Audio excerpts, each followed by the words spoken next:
বহু দিনৰ পিছত আৰু এটা ভিডিঅ' লৈ আহিছোঁ আপোনালোকৰ মাজলৈ। চিম্বাক চাওকচোন, ইমান ধুনীয়াকৈ খেলি আছে। এইজনী হৈছে বুবু, চিম্বা আৰু ব্লেকিহঁতৰ মাক। চিম্বা একদম পালে হ'ল, বাহিৰত আহিব পালে পূৰা খেলি থাকে। ব্লেকি ইমান নেখেলে, তাই খেলি বেয়া পায়। আৰু ডুগুক চাওকচোন, বিচাৰোঁতে পালোঁ যে সৰু এটা সুৰুঙাৰে সি সেইটো ছাইডত গৈছে। সেইটো ছাইডত আমাৰ পুখুৰী আছে, বহুত জংঘল হয়, সাপ বেং থাকে, আমি সেইকাৰণে নাযাওঁ সেইফালে। আৰু মায়ে যিহেতু গম নাপায় যে ডুগু এইফালে মাজে মাজে সোমাই যায়, সেইটো মই এতিয়া দেখিলোঁ বুলিহে।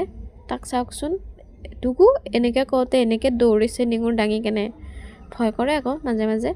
এতিয়া তাতে এটা কিবা দি থৈ দিব লাগিব, নহ'লে ইফালে আকৌ কোনোবা দিনা সোমাই যাব, আমি গমেই নাপাম। মানে আমি ঘৰত নাথাকোঁ যিহেতু, ইহঁত মাৰ লগতে থাকে। ইয়াতে কিবা এটা দি থৈ দিওঁ। আমাৰ ঘৰৰ ওচৰত কিছুমান মানুহ আছে ৰাইজ, আমাৰ মেকুৰীকেইটালৈ বহুত প্ৰব্লেম, আমাক ছাজেশ্যন দিব আহে। তহঁতে মেকুৰীকেইটা এনে আনাতকৈ গৰু ছাগলী পুহিলে কিবা লাভ হ'ল হয়। যোনবোৰ ছাজেশ্যন আমাক একদমেই দৰকাৰ নাই, আৰু নিজৰ ঘৰত কি চলি আছে এইবোৰ গুৰুত্ব দিলেই হ'ল। বেলেগৰ কোনে কি কৰিছে এইবোৰ বাদ দিয়ক।